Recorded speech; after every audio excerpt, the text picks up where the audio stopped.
Good evening, good afternoon, good morning, wherever you are around the world. It's Wednesday yet again. It's time for another Light 'em Up live show, and it's time for another outstanding guest, a Cigar Journal Hall of Famer, an industry icon.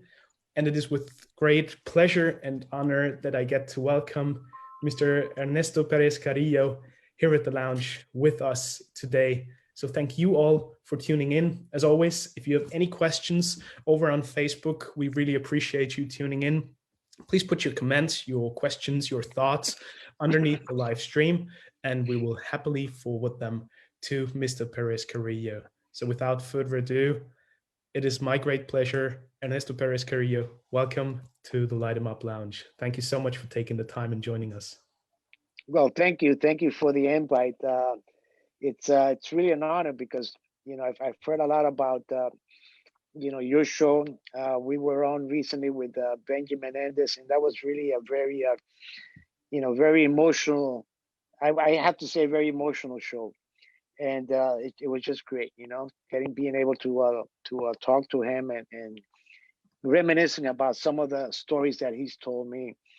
So, thank you very much. I'm very happy to be on. I'm honored to be on. Europe has become for us a very important market. It's amazing because only in the past, I guess, 2 or 3 years, it's really started to pick up for us.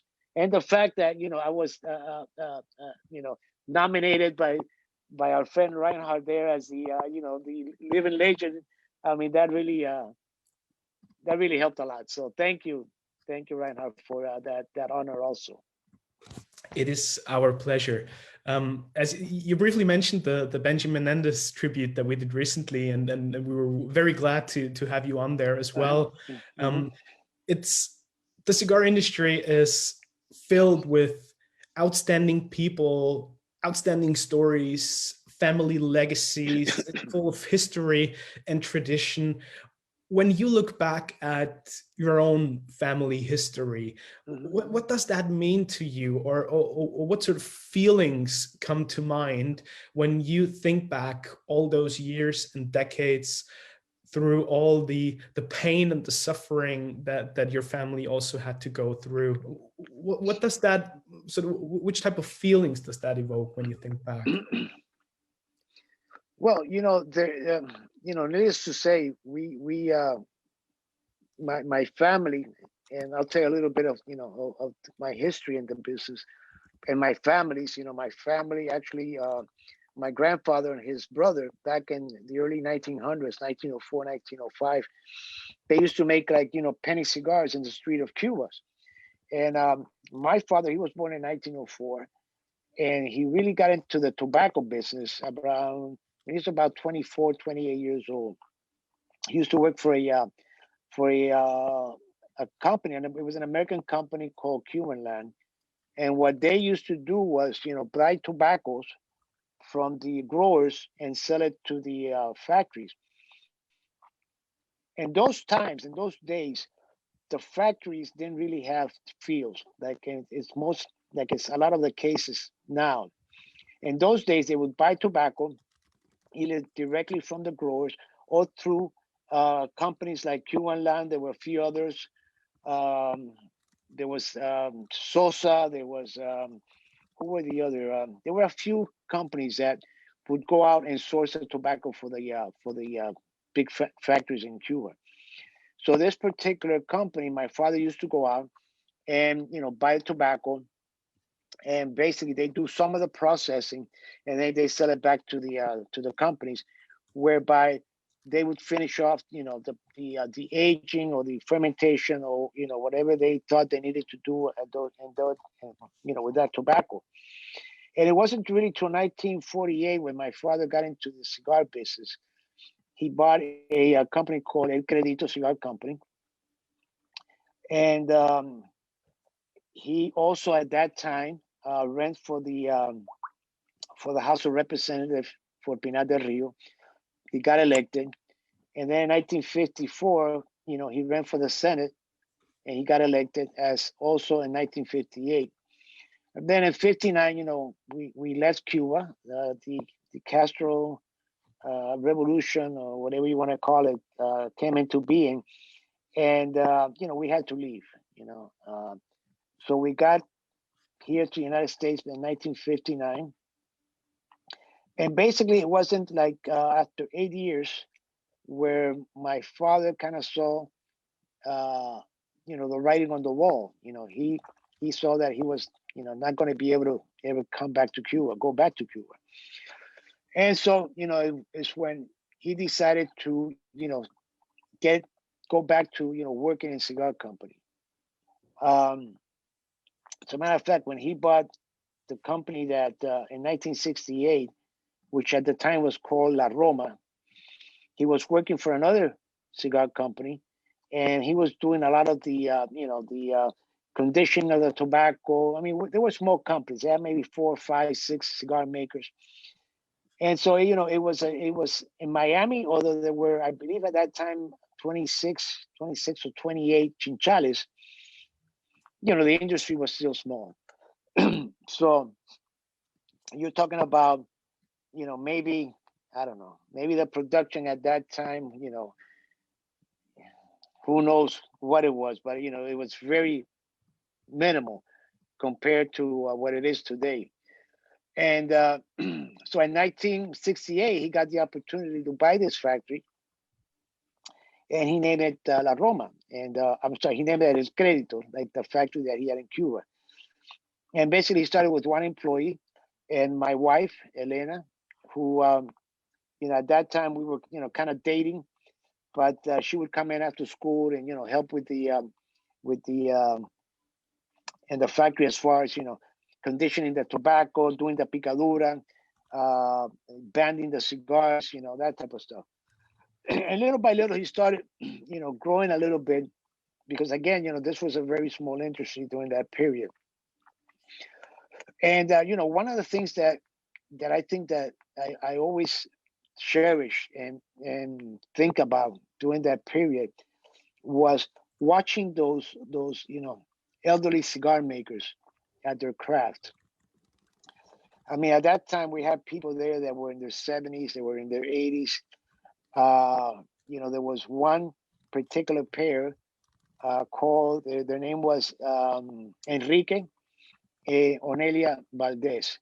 And the thing that struck me, because I had never seen it before, was that they make the cigars, but they didn't use molds.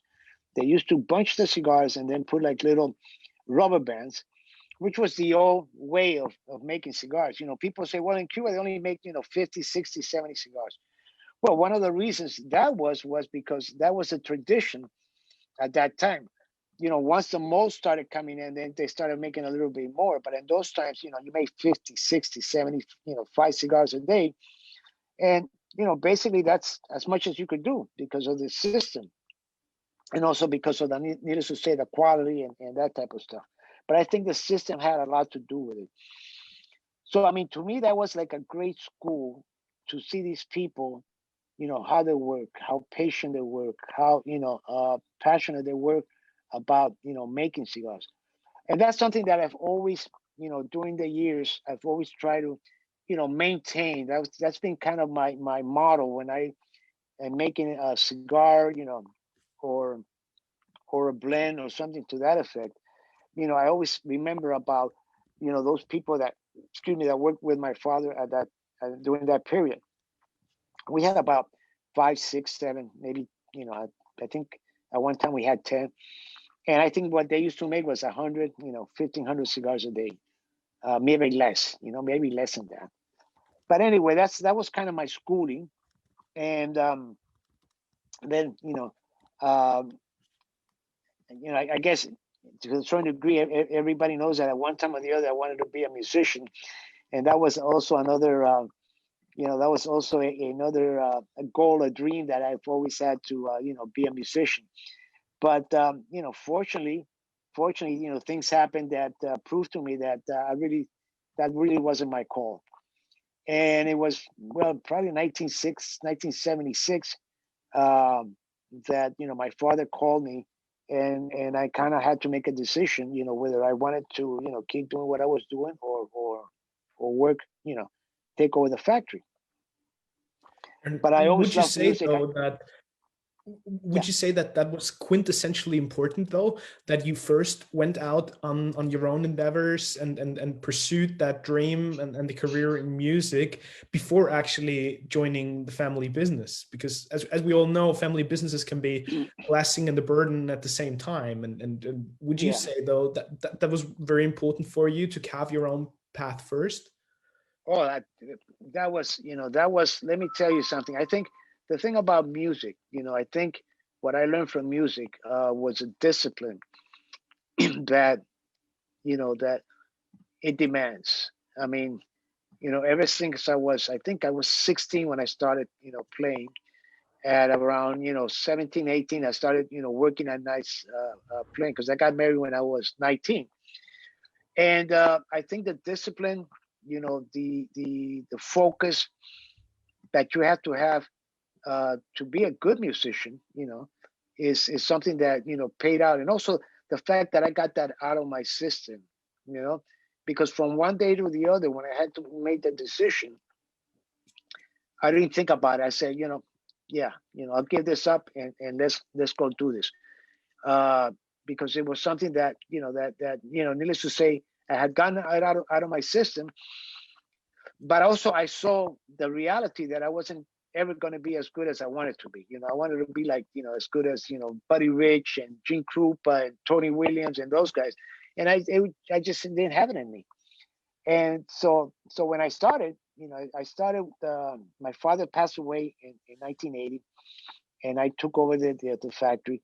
And again, it was the same, how do you say, the same, that same obsession, was always trying to be the best, trying to be different.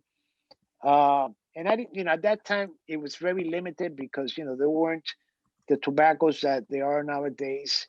There wasn't. I think the culture nowadays is a lot different.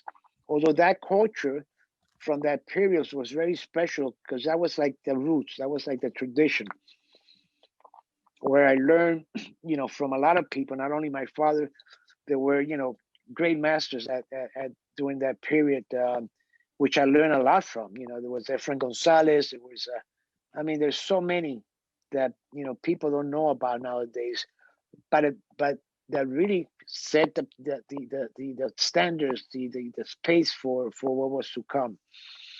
And of course, I got to include, Orlando Padron, Fuentes, the Oliva family. There were, in other words, those were the times I grew up in that time, and seeing a lot of different styles of managing, of fermenting, of aging tobaccos. I mean, it was really a university that I was privileged to be a part of because I was like the youngest one, and then all these older gentlemen that had been in tobacco all their lives, um, they saw that I really wanted to learn.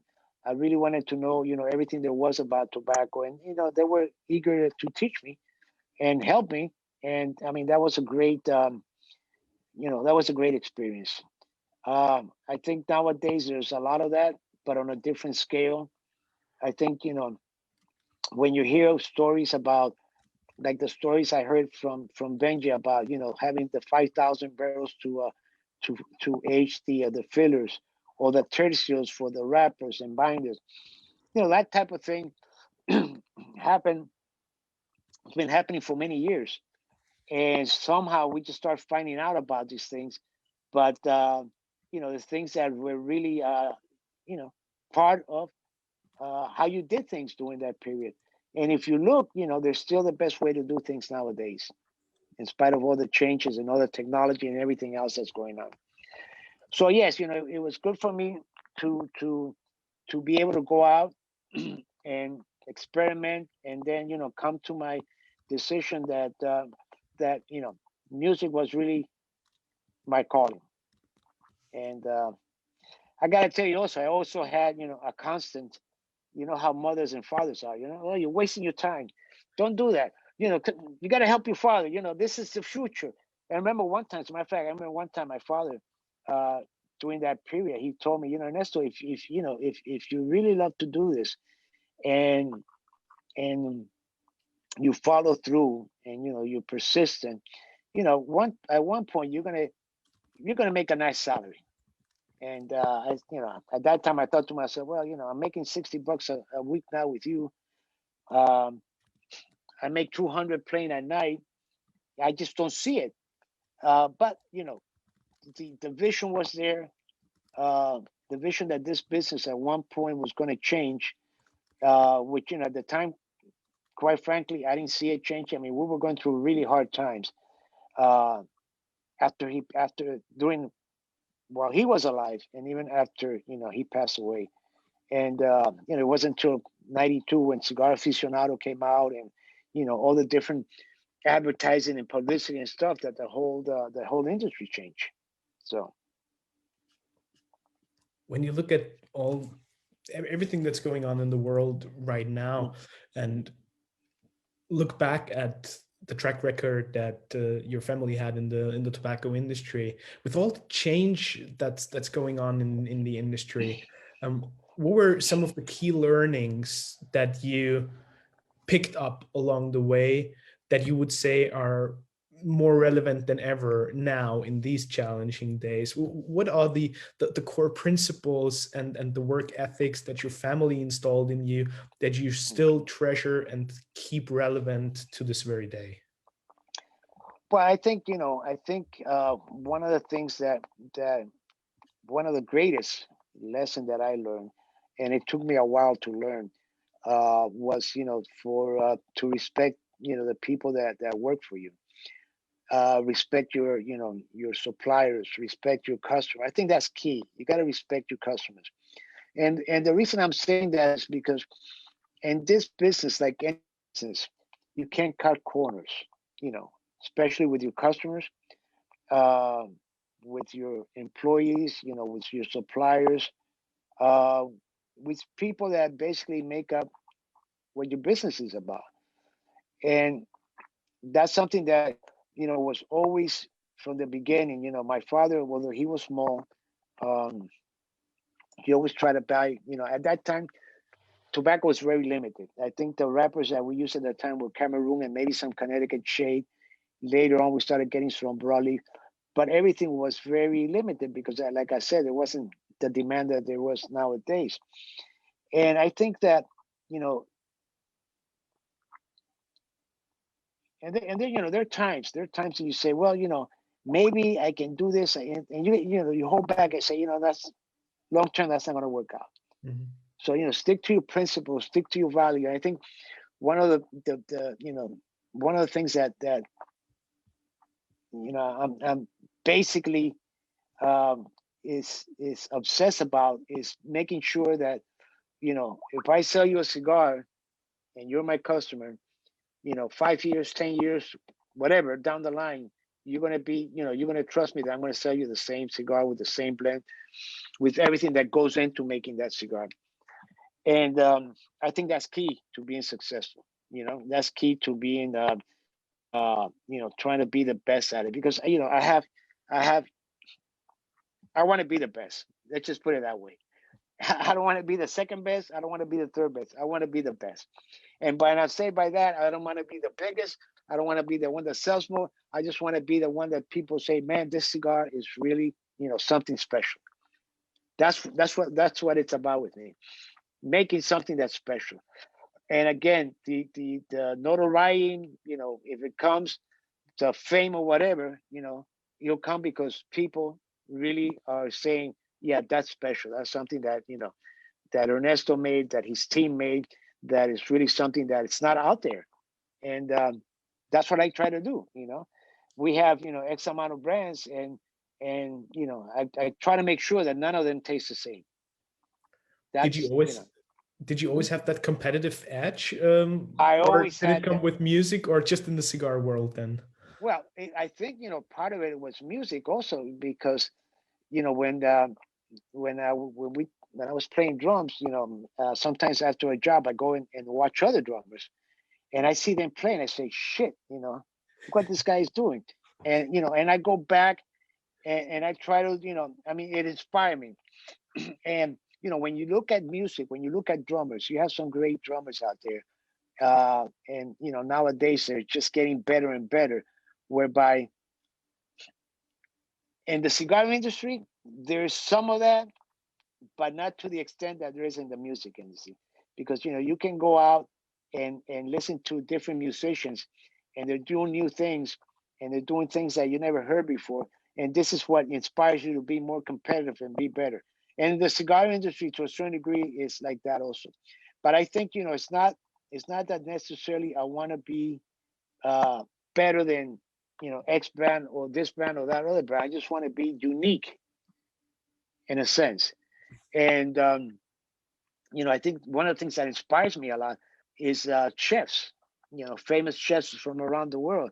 You hear about, Ferran, you hear about, Roca, there's so many, Martinez from Peru. And you look at these people, how they work, and you look at their, how they set up the food. And man, that's what cigars should be about. It should be something as unique, as special as, um, as what some of the chefs are doing nowadays. So this is my goal, where at some point I want to achieve that type of uniqueness.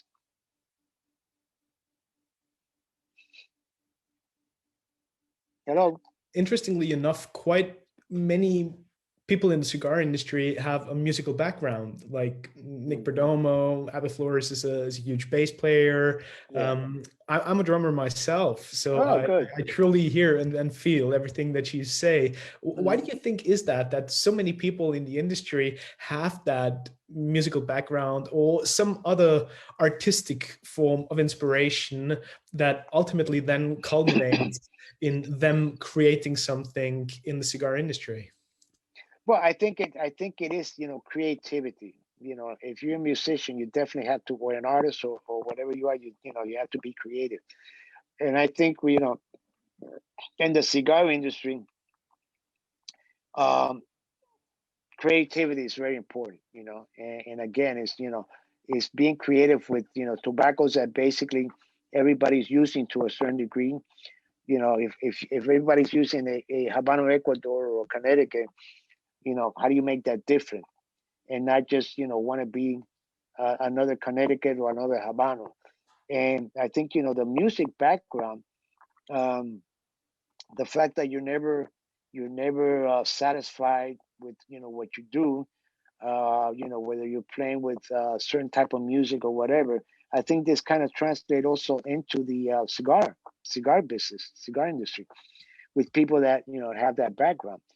Um, and then you see cigar makers, and people, sometimes they'll go into a factory, they'll see the cigar makers, they'll see this, they'll say that, and they'll say, now I know why a cigar is worth this or that. And that's not really, I mean, it's good that it's appreciated, but when you go deep into what these people do day by day, it's a challenge. I mean, I've been in the business now 50 years, and if you sat me down to make, I mean, I can make a cigar, maybe two cigars, but if you sat me down to make 100 cigars, I couldn't do it, because it's not something that is that easy. Um, there's some individuals that are just natural born to be, great musicians, and there's some individuals also that are born to be, great cigar makers, or whatever else is being done in the factory. So I think being artistic, having that background, definitely does help you be more creative. But in tobacco, as with music, most people would probably argue that there's a limited number of instruments or ingredients for a chef, Hmm. Hmm. limited number, a finite number of possible combination and compositions. Do you sometimes feel like the industry has reached the limit of possible blends or new iterations of the theme, or did we just merely tip the iceberg? I think it's the tip of the iceberg. What I hate to see for anyone in the industry is to become complacent, as far as saying, well, this is as much as we can be done. Look, if you start when you start talking about blends, let me see here. Let me see. Give me a second here. when you start talking about blend, this is one of the things that I do when I'm blending. And this is just with one type of tobacco, which is SLE. I mean, it's about, sitting down. I don't know if you can see that. Mhm. It's about sitting down and try to figure out what can you do with the tobaccos that you have. And, sometimes believe it or not, just the ring size, the length, the amount of leaf, the way you position the leaf can make a cigar different. So, I mean, there's thousands and thousands of different blends. But at some point you have to say, is this really going to be that much different than the other blend? So, I mean, there's a fine point where you have to say, let's stop here because, we can't. But when you have new tobaccos coming in, like, for instance, for us in 2014, was the first time we used the Mexican San Andres wrapper on a full scale, like for the La Historia. And in 2014, we started using the wrapper that comes from Plasencia, the Jalapa, Habano. Our Connecticut is something that's grown, for us by I'm sorry, David Perez. So all those things give you a unique taste, a unique flavors in your cigars. Now, if we all use, needless to say, the same tobaccos from factory to factory, from the same countries, in the same, it's a little bit more difficult, but it can be done. I mean, there's still hundreds of blends that you can make using the same tobaccos, and you just have to find a way. What do you add on, like to make it different? I'll give you an example. If you're cooking a fish, and you say, okay, this fish, I'm going to put salt, but what happens if I put a little bit of pepper, or I put a little bit of onions, or I put a little bit of cilantro? And that's how I see, blending in the future. It's not just saying, let's use this tobacco from Nicaragua, from this, from here, from Dominica, from whatever. How do we embellish those blends that people can actually come and say, man, this is, this is unique. And With it's a challenge. It doesn't just happen. You have to really work at it. like you just showed us with that paper of yours where you analyze and quantify certain aspects that you get from a particular tobacco. What are Right. some of those unique characteristics that you're looking for, or how do you evaluate these individual components before then assembling them into the bigger element and it actually becoming more than the sum of its parts as a blend and as a symphony? Right. Well, I think you like in everything, you have to have a I guess you could say a core, or a how could I put this, a core, or a conductor. Let's say a conductor, and that's one tobacco. And that's one tobacco. For instance, in this particular case, I was looking at an Esteli, the Esteli base, and then you start working with one tobacco at a time. It can be a seco, aviso, and then so once you have that core, and for me the core is basically two tobaccos that work well. Excuse me. So the SLE I would blend with, let's say, with a Dominican seco, and then I would try a maybe a Nicaraguan bistro. Once I get that, then I try the binder, because to me the binder is very important. The binder is kind of what's going to bring it all together, the filler and the wrapper. So it's between the filler and the wrapper. So that's what's going to bring the whole blend together. And then I see which binders more or less work well with that core. Now it can be two tobaccos, it could be three tobaccos. Now, if I want to experiment, I say, okay, so I have these tobaccos, I have the binder that's ready.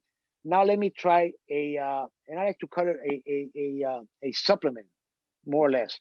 So I would try maybe half a leaf of maybe some Mata Fina, or maybe half a leaf of tobacco from Honduras, or Ometepe, or broadleaf, or Mexico. I mean, there's a variety. So you see right there how the blend starts building up. And then once I do that, then I start looking for the wrapper, and basically that's what's going to make the blend. So I mean, it's from three tobaccos, or four tobaccos, or five tobaccos. You can always be adding or taking away and you're going to get a different blend. Also, of course, depending on the ring gauge of the tobacco, that's going to also influence it also a lot. So let's say with a 38, you can't use more than maybe 2 leaves. With a 60 or 64, you can use 7, 8, more leaves, not because of the ring gauge. But what I like to do is try to what I've always tried to do is try to come up with a system, because at the end of the day, I'm hoping to be around forever, but I want to leave something for my kids and for the people that I have working for me, where if they're ever hung up, there's a process to that particular the way that I blend. And I've been working basically for the past 5, 6, 7, 8 years. I've been working with different methods and different ways to see how I can come up with different things. And sometimes it's a question of taking away half a leaf or adding half a leaf. That's going to make the difference. So. Interestingly enough, whenever I speak with Jose Blanco and he tells me about the wonderful work that you've done together, he always puts a lot of emphasis on the aspect that the binder is something very critical to you, and you just reconfirmed that. I almost believe that the binder is a little bit like the drummer in a band. It's sort of in the background and not as popular as the front singer, but it's what keeps the whole thing together. Is that why you probably like it a lot? Yeah. As a matter of fact, it's funny because the other day I heard Abe say something like that, like the I now don't remember too well. I think he said that the fiddle was the drummer, or the binder, something to that effect. But it is true, you put it perfectly. The binder holds everything together. It holds all the fillers, and then the binder, depending on the wrapper that you're using, people don't understand, or sometimes don't want to believe how important the wrapper is. The wrapper to me is 60 to 70% of the aromas, the taste, the complexity of the cigar. But it has to have the right binder. If it doesn't have the right binder, it's not going to perform the way that it should perform. But in cigars, everything is important. How every leaf is such important. And believe me, I've made I don't know, thousands and thousands of blends. Just trying to understand, and sometimes I get excited about a blend, and I get the blend and I start smoking it, and after 10 days I see it's a flop. But you have to keep going. You have to keep finding ways to make that blend be right, and sometimes by changing the binder, you'll get what you're looking for. So like the putting emphasis on the binder, another attribute that a lot of people from the industry would probably give you credit for is, first of all, you were one of the early fans and people applauding the Sumatra tobacco and implementing it into your blends. You were a pioneer with larger ring sizes. And do you also feel that at certain points in your industry you had to I wouldn't dare saying reinvent yourself, but try to leave the beaten track a little bit and go a different route after like carving your own path from your father's legacy, and then also after you sold the company to General, before you actually started on your new endeavor? Were these turning points in your career where you felt like you needed a change, you needed to tweak something and go about things a little differently in order to make that break felt by other people as well? Well, definitely. I think this everything's changes so fast nowadays. In the old days, and I'm talking about the early '70s. Even some of the '80s. People were more. It was what it was. This is what everybody did in Cuba, and they were doing this in the United States. To a lesser degree, not maybe with not as much. How do you say? Advantages as they had at Cuba, as far as money and the tobaccos and that type of stuff. But they were trying to keep the same thing. And I think that one of the things that that, kind of blew me out was back in, I think it was 80, I don't know, 82, 83, 85, I don't remember. I smoked my first Cuban cigar, which was a Davidoff, a Dom Perignon. I had a little, pack of 5 cigars, and that really set a fire in me. And because I said, I want to make something that's like this, and I just started a whole new, how do you say, thing where I wanted to be able to make a cigar like like this particular cigar.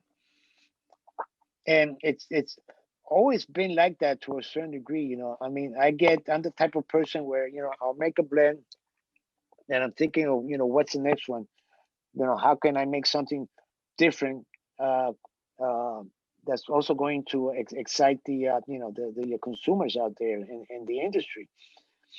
But I think that cigar was definitely a turning point. Another cigar that was also a turning point that really got me into the heavier Sumatra blends was the old Hoyo de Monterey, from Villazon, in Tampa. At that time, and I'm talking about what, 80, I remember when I smoked it, 80 something. It was one of the strongest cigars that was out there in the market. Um, and also the fact that it was something that challenged me. How do I make a cigar as strong as that? And I think La Gloria Cubana, when it first came out, people really considered it a full body cigar, because there was not that type of cigar out there in the market. And I wanted to do something that was different, and I had the good fortune of my father and the Oliva family from Tampa were very close, so they were growing some of the best Sumatra, and probably still are in the industry. And so that was one of the tobaccos that my father started with, and I just kept going, and it just became something that, to a certain degree, I learned everything about it, how to blend with it, what blends well, what doesn't blend well with it. And it was something that for me was kind of a God given, because at that time everybody was using, like, more like Connecticut shade and Cameroon. So it was, for us, it worked out very well. And it also happens, with the big green gauges, with the Cigar, which we started, and that was something also that it was just something, inspiration, that within 10 days we had that thing going. That particular the name, the packaging, and we started with a 52 and a 54. And I remember we introduced that at the RTDA, and people just went wild with that cigar. And then when the 60 came out, that was also something that, it was just something that happened when, after I sold to Swedish Match, I was with their marketing team, we were going to come out with a new size for the inch. And originally the new size was going to be a Hermoso, a 48 by 5, I think it was, or 4, whatever. And I remember, back in the early days, we used to make a cigar for a motorcycle club. And basically we made a 7 by 70, and I think it was a 65 or 66 by 6. And for some reason, I just came up with the idea. I said, well, why don't we make a 6 by 60? Because I thought, 70 is going to be too big. A 66, I don't have mold for. A 60, I have molds for. I had, like, a few molds. I don't know why, but I had them. And so that was basically how that cigar came about. The inch. I'm sorry, the Cigar number 6. Because And you mentioned then the molds there for a second, please just allow me a brief question from Reinhold, because regarding an aspect you mentioned a little earlier. Let's just bring back that question, because it was regarding working without molds, I believe, in Cuba. Reinhold, please bring up your question. Thank you very much. I thought it was a little too early, but if you start questioning always. Ernesto, you were mentioning remembering the times when in Cuba they didn't use molds. Correct. And you mentioned rubber bands. Uh-huh. Could you elaborate on that? How was that done? Okay. Basically, at that time, when the molds came into existence, they were invented by a gentleman, and don't quote me, I think he was called Castellano. And there used to be Fulgada that also made molds in Cuba. So before that time, the cigar makers used to bunch the cigars. Now you've seen it probably where they roll them in newspaper, right? Okay, what they used to do, they used to have this little rubber bands, and they make the bunch, and then they put a rubber band on the head, toward the where you put the band, and one toward the middle, and one probably toward the end. So that's how the bunch held together. Now those bunches, after you had maybe, I don't know, 10, 15, 20 cigars, maybe 25, 50, then you would roll, you would take out the rubber band, and then you would put the wrapper on it. So everything had to be done by hand, and it all had to be, basically the same ring gauge. And I've had the opportunity to smoke, those cigars, and believe me, it's an incredible smoke. Simply because there's no pressure, only the pressure of the rubber band, which is very little, and the pressure of the wrapper when you're going to roll it, and it's completely a different smoke. Let me ask you. So the rubber bands, they were not tight; they were relatively loose. No. Yeah, they were mostly otherwise you would have the right. Now remember one thing, Reinhard. During those days, the biggest ring gauge that they made was a 47. Right. I mean, I don't think there was any 50s. I think there was maybe a 46, a 47, 42, 44. You remember the old Cuban sizes. And so, needless to say, those bands. Now, could you do that with a 60 or 64? I don't think so, but, maybe. But there were specific sizes that they make with those. And then when the molds came in, nobody wanted to work those because they thought it would take away from the artistry of what these people were doing. So in Miami, I had people that worked with my father. They were, like I said, there was this couple. There were like 2 or 3 others that worked this way, and you couldn't change. And they make 50 cigars a day, and you say to them, "Well, listen, we need you to make 100, 150." I can't. Well, we need, I mean, you want to get paid. I need to get money in, but there was no way you can change those people's mind. So it was, it was really something really exciting and unique to see. Let me tell you. I'm sorry, just a brief question to follow up. Do you know by any chance how long they left the rubber bands on the cigars? Well, figure about you would start, let's say you start and you have let's say you have 10, it depends on the person, but let's say 10, 15, 20 cigars made or whatever. So I would say a minimum of anywhere from, again, depending on the cigars, 30, 40 minutes, maybe even longer. Because remember, they work 8 hours, and in 8 hours they make, I think, anywhere from 50 to 75 to 100 cigars. So it would all depend.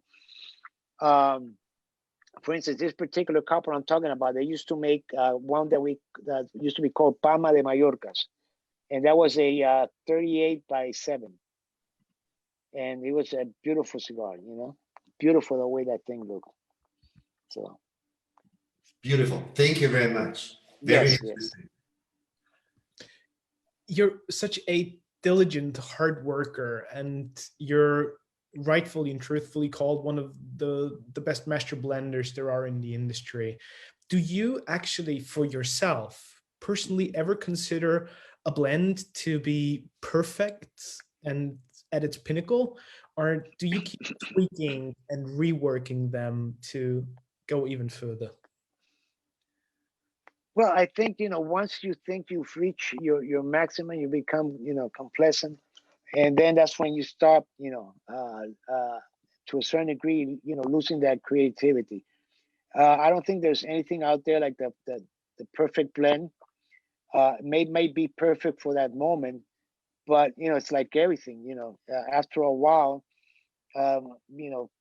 people get tired, or you get tired of it, or there's that that need in you to keep tweaking here and tweaking there to see how you can make things differently. And it's not necessarily only about the blend. It's about also, I think one of the very important things is fermentation in tobacco and aging. And that's something also that we like to experiment also a lot with. Um, know the age, know how long to age a particular tobacco, or know how to store it, or find different ways to. I mean, there's so many so many different things that can be done, and maybe the cigar will taste the same, maybe it won't taste the same, but it's that it's that experimenting that I get so much kick out of. And I think it's a learning process that not only myself but people that that I work with in Dominican and also here learn from, and it's exciting. It takes away from the routine of every day of the same thing happening every day. And we worked with different tobaccos, and we tried different blends and different ways of fermenting, and it's just or different ways of aging the cigars after it's made. I mean, there's a lot of to really that can be done to not only improve the cigar, but just to see how each thing is going to play into what the cigar is going to come out like. So with Tabacalera La Alianza, you not just produce cigars for yourself, but for quite a few other of the most acclaimed brand owners or fellow cigar makers. Do you also get like challenged by them and draw inspiration from the work that you do with them in order to try different things, just as you now described? Because maybe you would have to keep certain profile of your own cigars with the Picarillo, but would you say that gives you a little bit of freedom and flexibility to experiment and go into different directions? it definitely does. It definitely does. I've been working now with the guys from Crown Head, John Huber and Mike Condors for since 2011, 12, and it's always challenging because you want to do something that you like, but also that they like, and it's going to be unique to them. And so it's a whole different way of thinking of blending with them in particular, because we make a few lines for them. But one thing you always want to do, needless to say, it's keep the consistency as far as how you're going to be able to keep those blends for for forever, if that be the case. And sometimes it's difficult because you want to have consistency all the time. That's key. You want to have quality all the time. And sometimes it's better to just say, we can't achieve that. Let's just stop and go back, which has happened a couple of times. And, they're very understanding of that because, at the end of the day, they don't want to change anything. They want everything to stay the same. And it's happened like that with, a couple other people, like, making cigars for Alec Bradley also. And those two kids are, they're very, very, how do you say, perfectionists to a certain degree. They want everything, and they pick up on things. They're very. It's amazing. That what they pick up in a cigar. So this is challenging for me also because it's a different market. But at the end of the day, it always reflects back to La Alianza, and what we do down there. So if we make a cigar for them and they get a 70, that's a reflection on me. I mean, I've got 70s on cigar, 80s, but it's my brands. But when it's something that happens with something with them, it's it hurts. It hurts a lot. We also do something for Villiger, and so when we do something, it's got to be something with people that we know that are really are going to invest the time, to make it a success. And, I'm going to put in as much effort as I can to be sure it's a success, because, like I said before, the end is going to come back to us. That's a great point. Absolutely. Mm-hmm. A question from Marvin, who is here at the lounge with us. Fire away, buddy. Just unmuting myself. Hi, good evening, guys. Good evening, Reinhard. Hi, Marvin. How are you? I'm fine. Good evening, Ernesto. How are you? Good? Very good, thank you. I'm enjoying the session while I'm smoking the Oscuro. The Scuro, okay. So Oscuro is really beautiful cigar. So Thank you. Going back to what you said in the beginning of the session, that you wanted to be the best or make a special cigar. So what makes a cigar special for you? Is it the blend? Is it the wrapper? Is it the band design or the box? Is it the awards that he might win from Cigar Journal Review, the ratings? What makes you think that this cigar is special? And building on that, what makes this cigar special? Okay. Well, it's a combination. It's a combination of, all those things that you mentioned, It's a combination of, needless to say, having your customer, because, at the end of the day, I may think, special. But unless, you come to me and you say, Ernesto, this is really a great cigar. Thank you. I enjoy it. And not so many words, but, that's basically what I think makes a cigar special, when your customers really enjoy it. Sometimes the awards are very important, because it gives you, certain notoriety with other people that, may not know of you. So that's also very important. And, I think people, when they give you an award,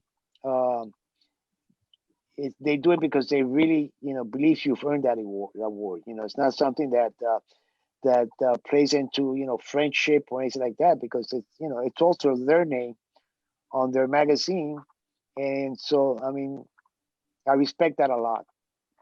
And then nowadays, needless to say, the packaging is very important, very important, because people want to see something that is, appeasing to the eye. It's pretty, beautiful. I think people really want to see that in a cigar. Not only that cigar has to be nice, the band and everything, but the whole concept of the packaging really has to be, really something that people look at and be able to admire. And so everything plays into it, and then when I say that I want to be the best, I want to feel that it's not only that I'm the best, because it's an ego trip, but I'm also the best because I've been able to assemble people around me that have kind of played into my vision of what I see a cigar as being, and making it a success. So there's a lot of things that go into that. But needless to say, it's something that's always been in me. I just can't do something halfway right. It's got to be as near perfect as possible. Otherwise, I'm not content with it. And this happens with everything. With cigars, with the to a certain degree with the way that we run the business. So it's just a concept, of that a lot of things play into it. And again, it's not only an ego where I say, I'm the best, I feel good about myself, that's not really what it's about. So I hope you made myself clear with that. And speaking of that, yeah. and speaking of that, the Oscuro is a blend that, we came out also, that's also with a Mexican San Andrés wrapper. And we use a Nicaraguan blend, we use an Ecuadorian binder. But on this particular wrapper, we use a tobacco that is very unique to us, very special to us, that we've been using since 1992, which is from the farms of ASP Tobacco. And this farm is an SLE. And the unique thing about it is that the particular seed that they use, nobody else grows. So there's only a few people that use their tobacco, because it's to a certain degree it's limited. but also because of the seed, it's a tobacco that the yields aren't like there are, let's say, with the Criollo 98 or Corojo 99. So that particular tobacco has some of that tobacco in there. And, it does give it a different, taste profiles than, some of the other cigars that we make. It is different. Thank you. Thank you. Bassem also had a question, so please bring it up. Yes, Mr. Carrillo. Yes. First, I think a lot of us are grateful that you shifted from music to cigars, so we can enjoy. Believe me, nobody's more grateful than I am. Yeah, so we can enjoy some of the best cigars that you've made. I haven't had the chance to try a lot of your cigars. I've had the La Historia, I've had the Encore, and I've had the Pledge, which obviously you recently released. My question is, the Pledge is not very easy to come by in the shops, and I buy my cigars, or I used to buy my cigars from the US, from all the various cigar shops, and the Pledge has been very difficult to come by. You can only find 3 sticks at a time or so. My question for you is it rare because the tobacco is not, the tobacco that you use is not readily available in quantities, or is it because of the COVID situation and the difficulties that a lot of these companies have run into because of COVID? Well, I think, one of the things that makes it, that much more difficult is the fact that now, COVID is one factor because, we were closed for about 2 months. But I think also the fact that the tobacco that we use for that, especially the wrapper, when it comes to broadleaf or this particular wrapper, which is a Havana, Connecticut seed from Connecticut, it's it's difficult to come by. And one of the reasons being is that because, there's so much demand for it now, mainly from the machine-made cigars. So, for the premium cigar makers, it is a little bit more difficult. This year I was able to get, I think it was something like 7,000 or 8,000 pounds, but you also got to take into account that this wrapper, you have to ferment from anywhere from 6 to 8 months. So, I mean, you lose a lot of time there. And the fact that we started this was because we had some of the wrappers from, previous years, but we didn't have enough to really come out with a full, national production. So we're hoping by next year, probably by April, we'll start to send out, more of these cigars out to the retailers.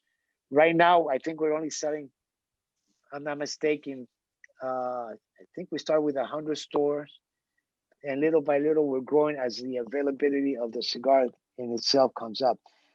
So you're talking about a cigar like this, from the time you make it and the aging and all that, could be anywhere from, 8 months, 10 months. And so that's really something that, unfortunately, we wanted to be able to introduce it to more stores, and but it's like, it just wasn't possible. And the COVID didn't help either, needless to say. Okay, just a follow-up question to that, Reinhard, sorry for that. Good. Mr. Ernesto, what's your favorite cigar in the range of cigars that you do? My favorite cigar. Well, listen, my favorite cigar varies from day to day. Okay. But I think that if I mean, I have a few that I go back to. I have, for instance, I like the Inch 62.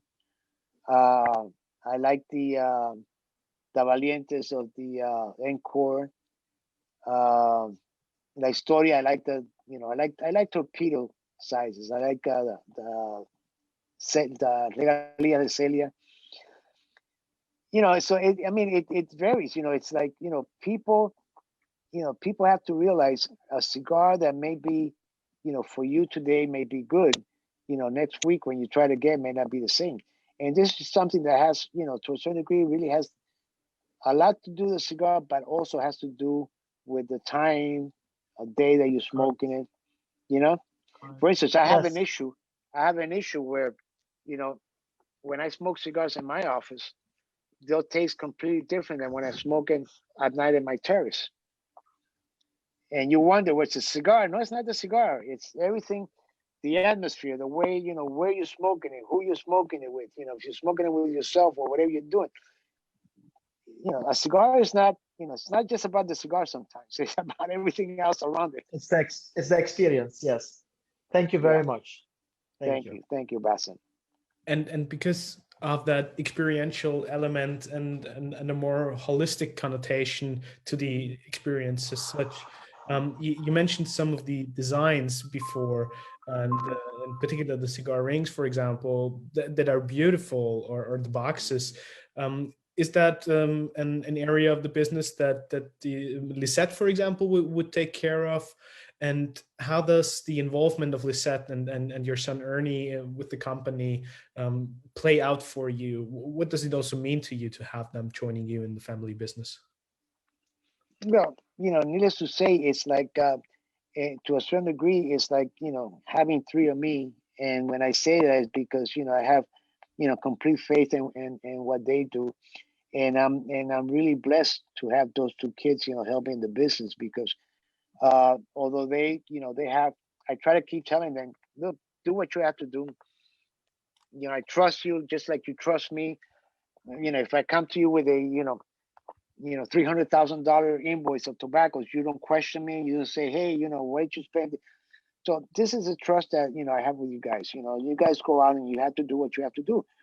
And this was basically, what I tried to instill in Lisette when she's coming up with designs, or Ernie when he's coming up with a vision or a strategy for sales or whatever.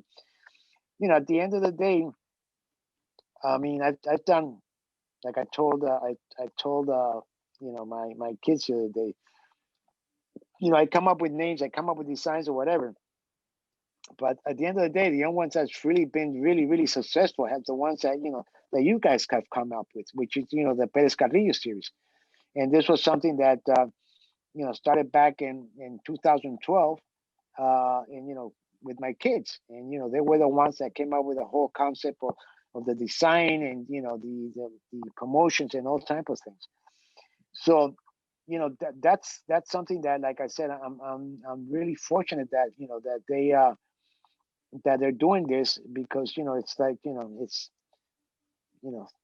like having a support that I don't think many people, you know, in this industry have. So it's great. And they do a great work. Now, that doesn't mean that, you know, I'll always, if I see something that's not right, you know, I won't point it out. But usually the whole concept, you know, they do the work on that. Speaking of the younger generation, modernization, we certainly live in a world of instant gratification now, fostered through social media, obviously, and all the other things that are going on in the world right now. Right. People probably think of success as a sprint much rather than a marathon. But your family and the involvement of Lisette and Ernie just shows that is so deeply rooted in history and tradition and legacy, which is a perfect expression of the industry as a whole, I would like to believe. But how do you then balance those aspects in 2020 and soon to be 2021, where you have to run a successful company and you need to adapt to certain evolutions that are going on in the world, whilst keeping that tradition and the heritage and staying true to that? Well, you know, I think that if you look at the cigar industry, the perfect model for the cigar industry is the luxury, what happening with the luxury industry. If you see at what's happening with the luxury industry, you had that tradition of going back.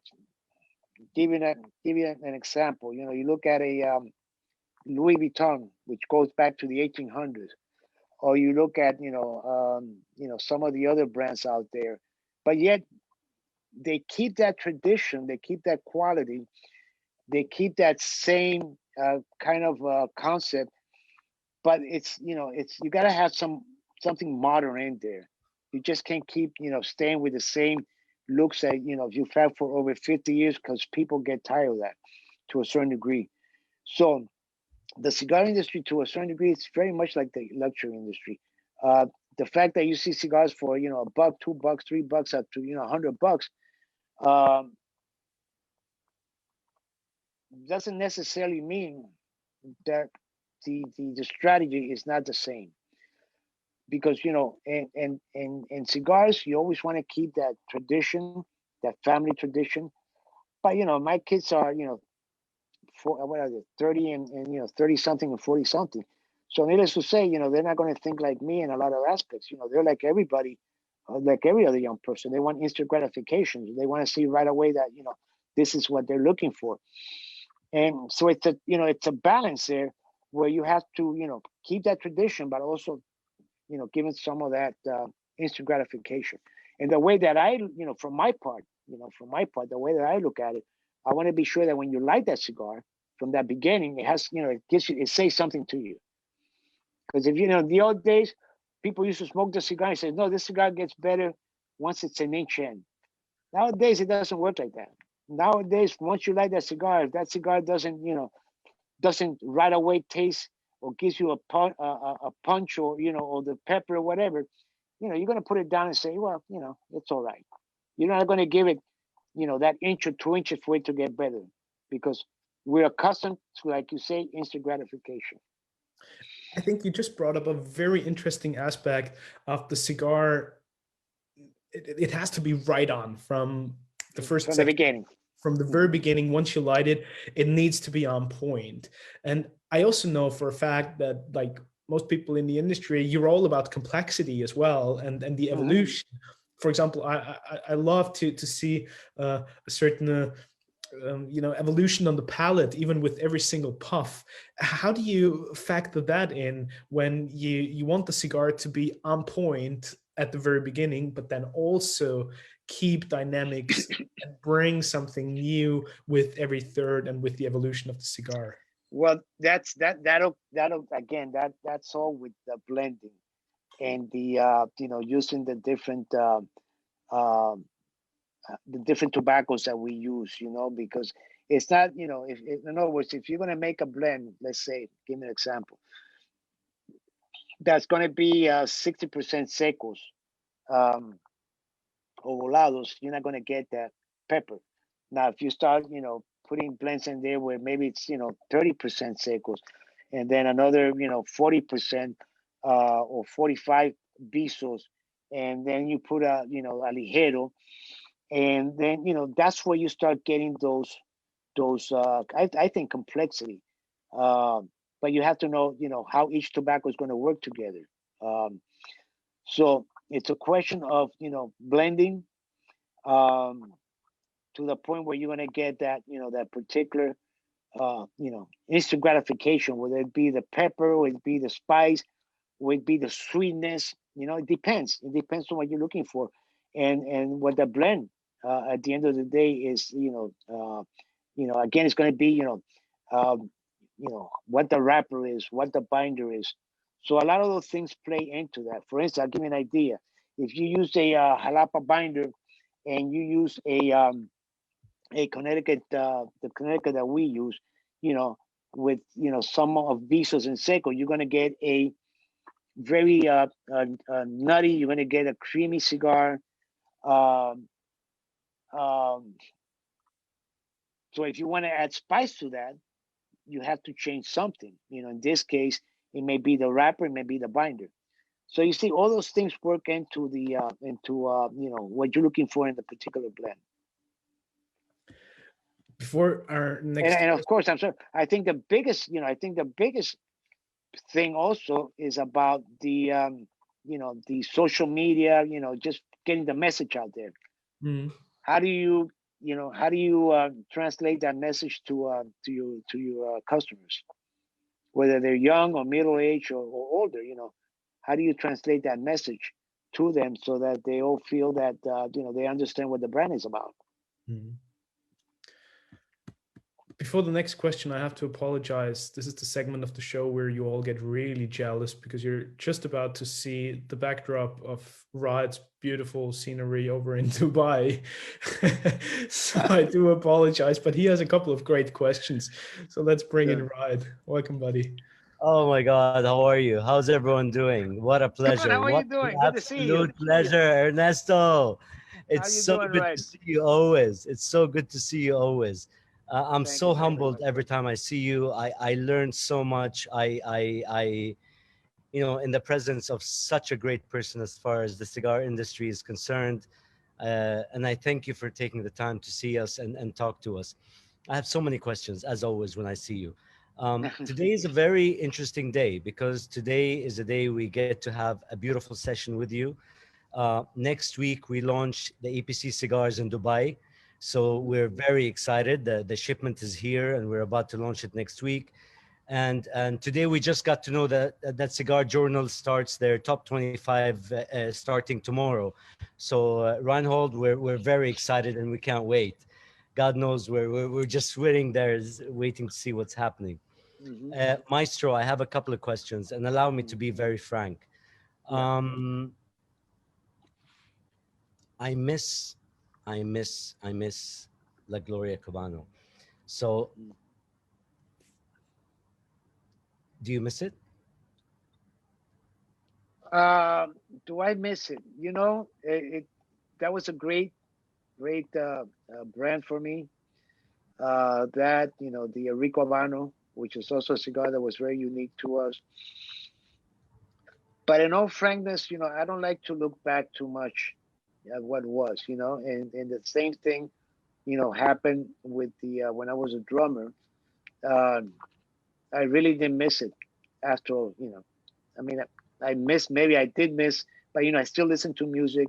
I still, do a lot of things that, look for records and, always stay on top of the music and stuff. But, per se playing, I didn't miss. La Gloria Cubana, I think it opened a lot of doors for me. But at the same time, I was limited on what I could do because, there was so much demand for that cigar when we were making it. And I'm sure there still is. I don't keep up with that, that particular brand anymore. That I really didn't have, that time to, experiment and do something different and, look for new. It was just about, the Gloria Cubana, it was just about make as much as you can because they're selling and there's a demand out there for it, especially the CVR after it came out. So no, I don't miss it. I think I'm in a place now where I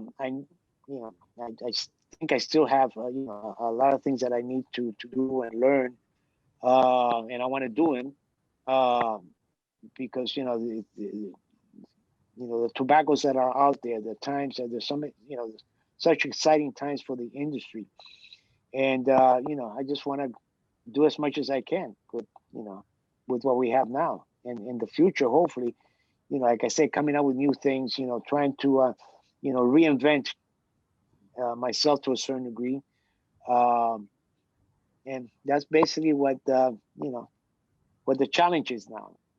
But no, I don't really don't like I said, I don't like to look back. Once it's gone, there's no need to look back. And I respect that. I respect that a lot. I've been to your factory and I love it. I absolutely love it. I love the authenticity of it. I love everything that's going, and I love how everything that's done there is contrary to every single belief as far as tobacco is concerned. Why is it? And I don't know if this is a personal thing, or this is something that relates to your personality and your persona and your capacity as far as tobacco is concerned. Why is it that every time that I smoke a cigar, even if it did not have a band on it, I can almost tell that this is an EPC? Is there a magic? No, there's something very unique about your cigars. Is there something that you can share with us about how is it that when I smoke that, I can tell this is in some way, shape, or form is an EPC cigar? Well, I think I think, if you look at our lines, each of our lines, and always, you don't see multiple lines of ours, of our particular lines, with the same wrappers or same binders. And I think, to a certain degree, I think the way that, we work with the tobacco, the way that we blend our cigars, the fact that we try not to, imitate anything that's out there. Now, that doesn't mean that I don't go out and, buy other people's cigars, smoke other people's cigars, and try to see where, they're at. But, our main thing is, always not to taste like anybody's cigar, be unique. And I think, to a certain degree, even though you can't put your finger on it, you notice it. You notice, well, there's something Very different true. here that I'm not used to smoking in other people's cigar. So it must be, an EPC. Yeah. I guess that's the only reason why that may be happening. Because they are like I said, every cigar that we make has its unique blend, and people asked me at one point or other, could you make 3 million La Historias or 3 million Encore? I think that'd be impossible because of the uniqueness of the the care that we take in making to the cigars and the tobaccos also. So I think that's the best way that I can explain it. So You couldn't have said it better. Maestro, we love you. We're very humbled to have you with us. We thank thank you you. for your time. And I can't wait to have your cigars here. I know my clients can't wait to have your cigars here. And God bless, honestly. Very Thank you, humble. Reed. Thank you. Appreciate you taking the time, my friend. Thank you. Reinhard, I'm sorry I took more than my time, but I'm just very excited to be in the presence. All good, all good. We treasure Mr. Perez-Carrillo's time, so we Mhm. gotta thank him for doing us the honors. And actually, it's been quite quite a bit that we're live already. Almost 80 minutes into a live call, and I have myriads of more questions for you, and hopefully we'll have another opportunity to jump on a follow up at some point in the future, because there's plenty more to be spoken about.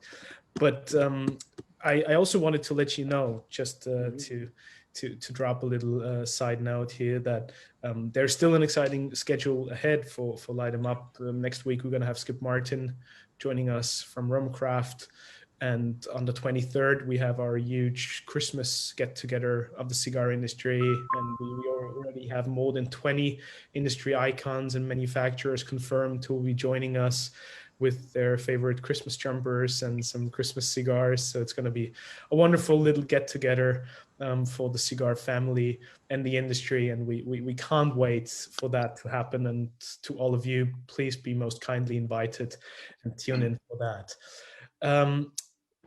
Mr. Perez-Carrillo, before we wrap things off, I have one very interesting last question for you, because we spoke a lot about the technicalities, and as a master blender, you have to know the ins and outs of every single leaf, different tobacco varietals, and it has a rather technical connotation sometimes. But then again, whenever we speak about creating cigar magic, it comes down to not solely the aroma and flavor, but the emotions, the experience, and the goosebumps that you get when you smoke it. How do you work on translating all the technical components and your outstanding skills of working with tobaccos and blending into the sensory and emotional masterpiece that it's ultimately going to be?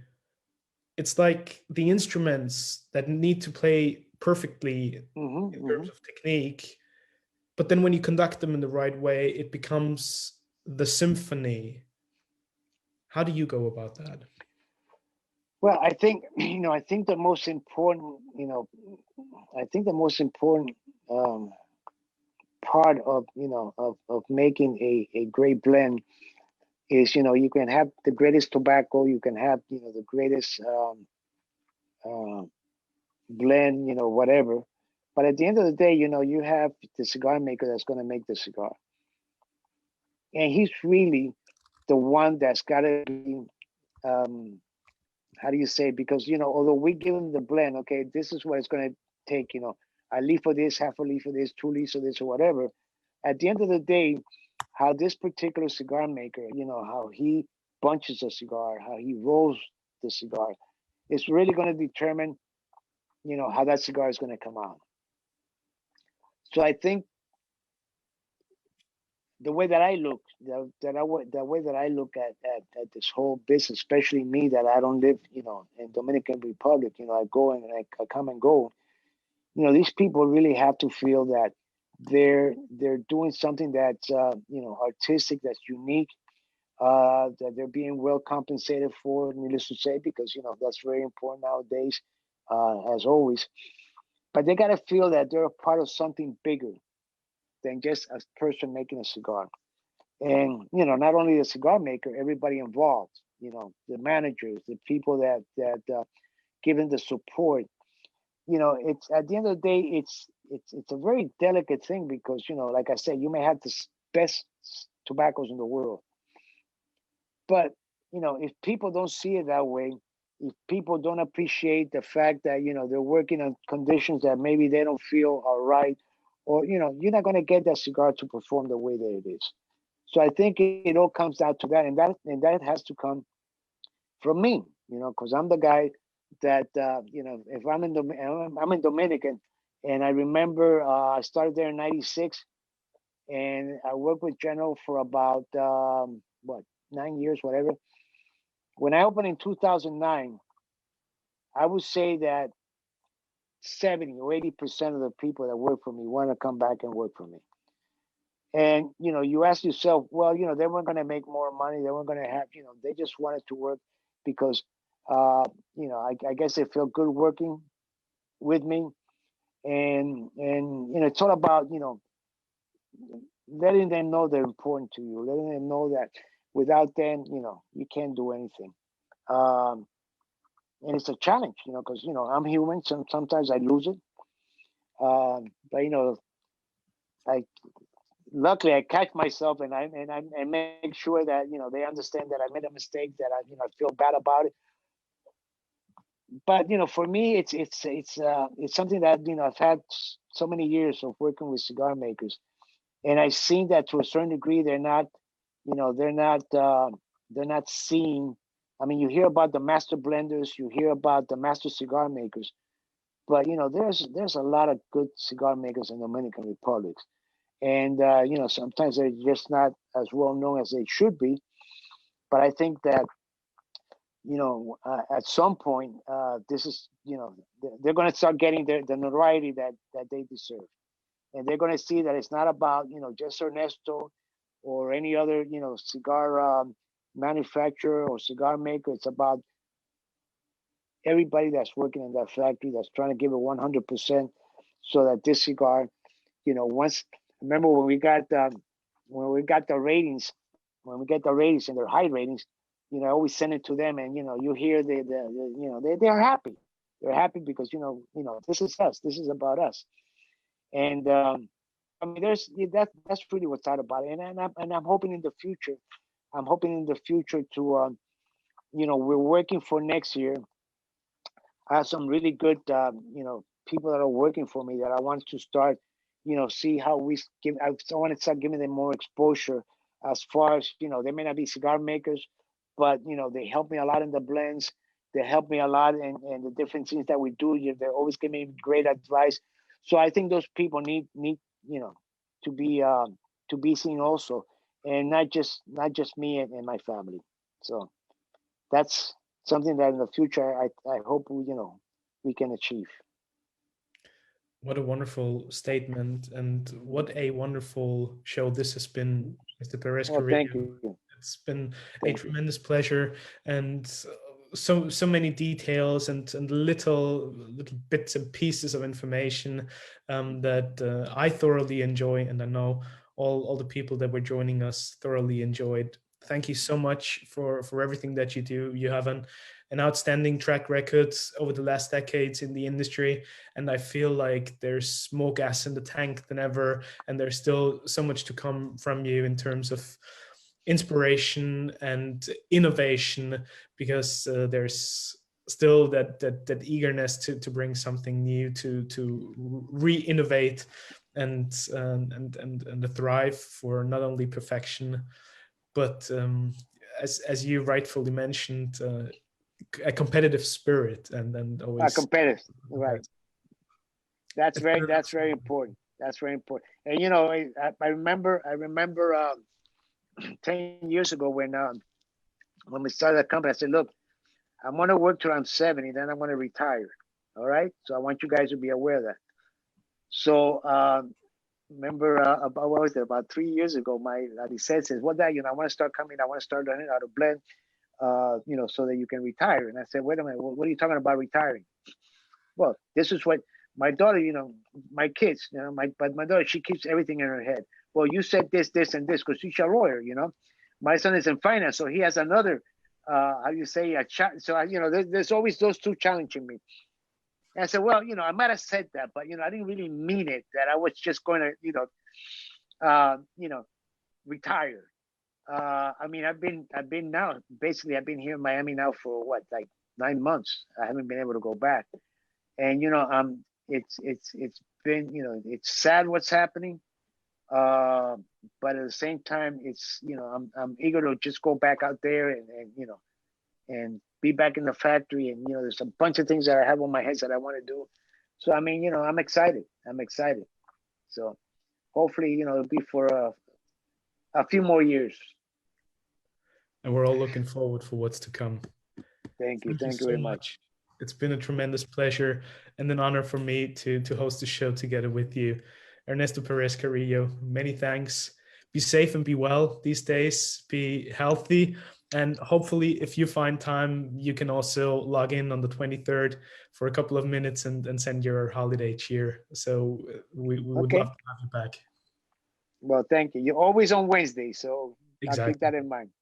Thank you very much. Listen, it's been great. It's been, one of the things that makes a show a success, and I've done a few, is the people that are hosting the show. And I'm not saying this by, because you've done a tremendous job. It's very easy to talk, because you ask the right questions, and the people that, are listening in, have asked, tremendous questions. And, when you're in a situation like this, it just makes it easy. You don't want to stop. And I know I told you, let's do an hour because I'm waiting for some people from the other, but we could have gone on for another 2 or 3 hours, and hopefully, one day we can do that. So please, count on me. Whenever you think it's the time, let me know, and I'll be happy to be a part of your show. Okay. It means so much. Thank you very much. Thank you. Thank you, Reinhard. And thank you all for, Thank you. for being with us. Appreciate it.